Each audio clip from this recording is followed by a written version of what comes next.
Quel est le sens de votre travail de restauration? Je m'intéresse à cet instrument dans le sens que justement il a un lien très fort avec l'animal et le végétal.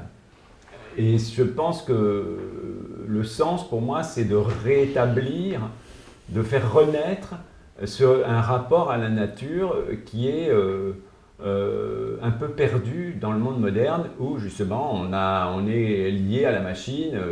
Et effectivement, il faut qu'on lutte contre les robots. Et pour lutter contre les robots, il faut qu'on se réenracine. Je pense que je travaille à une espèce de changement du monde dans un sens que moi je trouve bien. Je peux me tromper, mais en tout cas je pense que je ne me trompe pas.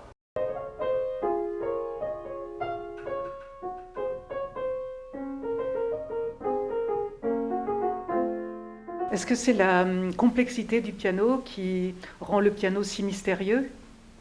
Oui, mais pas seulement. Parce que un violon, ça a l'air peu complexe. Il y a très peu de pièces en fait dans un violon par rapport à un piano. Un piano, il y a des milliers de pièces.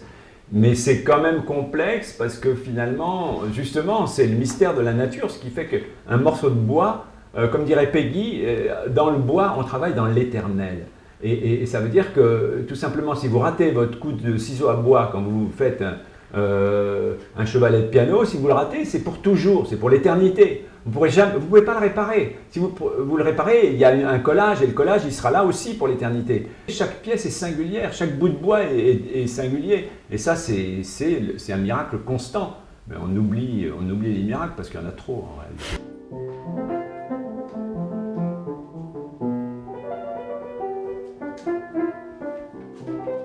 Votre atelier est un garage. Est-ce que vous pouvez nous expliquer pourquoi?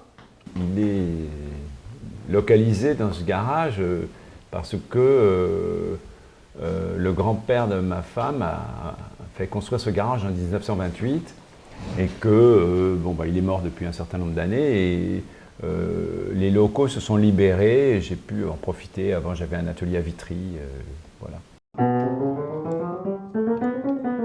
Vous avez été aussi mécanicien, professeur de philosophie, peintre en bâtiment et encore. Oui, j'ai fait de la charpente, j'ai fait de l'artisanat, je fabriquais des petites miniatures qu'on vendait par l'intermédiaire d'un copain sur les marchés ou à des boutiques qui les vendaient.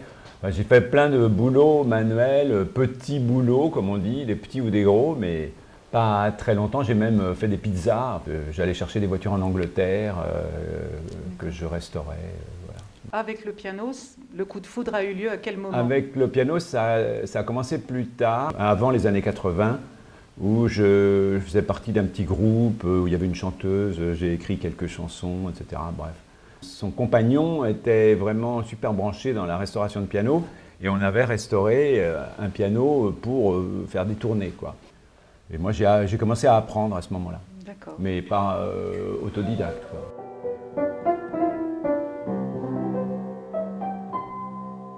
Pouvez-vous nous indiquer la différence entre un piano et un pianoforte?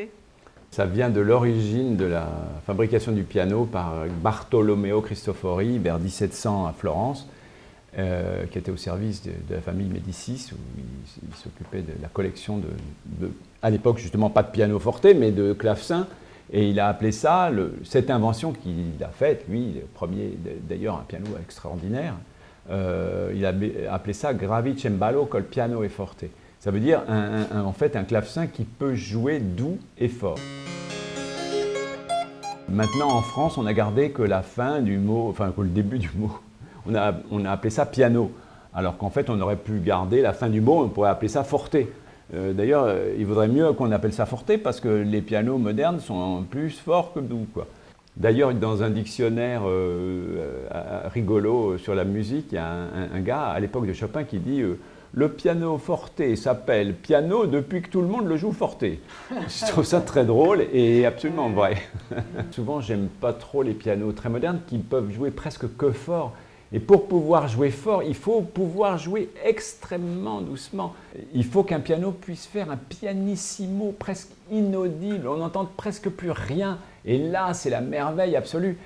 J'aime les pianos anciens parce qu'ils justement ils jouent plus facilement piano, ils sont moins puissants.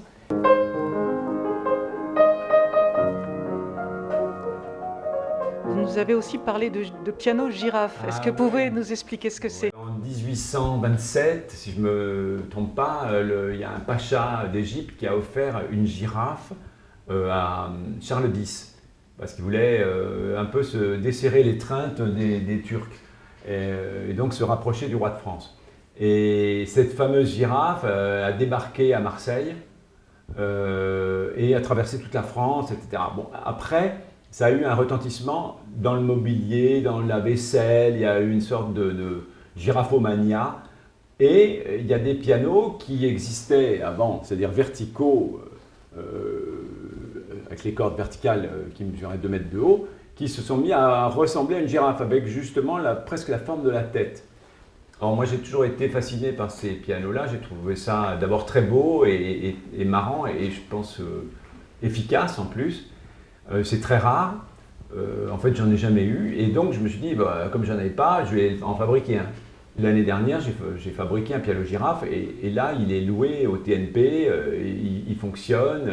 J'espère qu'il va revenir bientôt, on va pouvoir l'inaugurer ici parce qu'on fait des concerts aussi dans cet atelier.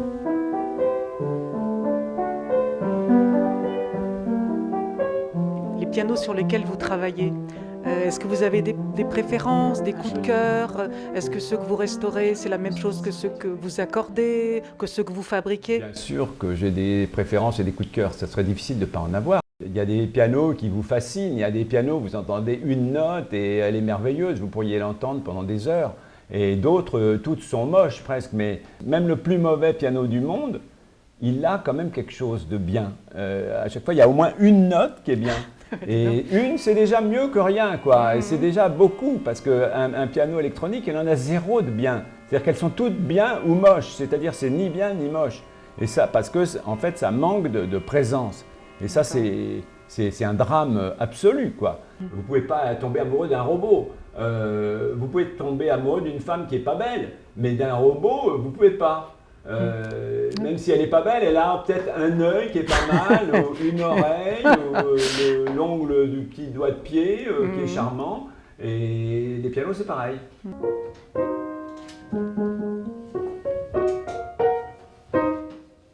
Vous avez aussi un projet de maison du piano. Ah ouais, ça c'est très très important, ça me tient à cœur parce que je voudrais faire un lieu où on pourrait jouer sur piano d'époque, donc toutes les œuvres. Par exemple, on pourrait avoir le piano de Maurice Ravel qui a écrit sur un Erard à cordes parallèles, comme j'en ai quelques-uns. Et il faudrait avoir un piano très proche de celui qu'il avait. Et ça veut dire qu'on se rapproche des compositeurs de ce qu'ils avaient dans l'oreille. Moi, je suis prêt à vraiment à me payer de ma personne, à prêter des pianos, à faire des conférences. Je suis capable de parler du piano, de parler de la mécanique, de parler de la facture, de la façon dont c'était fabriqué.